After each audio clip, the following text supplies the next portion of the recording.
Two countries, two governments pushing through major changes to social welfare, and two very different reactions.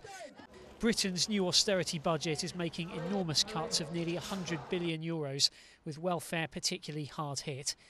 Yet barely 500 people took to the streets in front of Parliament. In France, plans to raise a relatively low minimum retirement age from 60 to 62 have brought out millions of protesters and open-ended strikes which have lasted more than a week.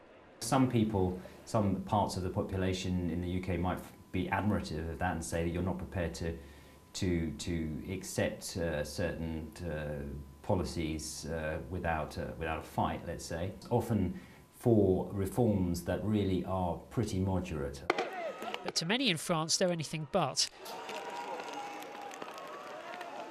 The minimum retirement age here used to be much higher and was only brought down to 60 in the early 1980s. Now it seems those hard-won victories are being taken away, and that's enough to mobilise all sectors of society, from those who've already retired to school children barricading their classrooms. There's a climate of terror. We only want to protest. They think we're idiots because we're 15, but we know what's going on. Activists in Britain can only dream of such support, yet some in France think the grass may be greener on the other side of the Channel. In cities like Marseille, where strike action has decimated public services, support is already starting to waver.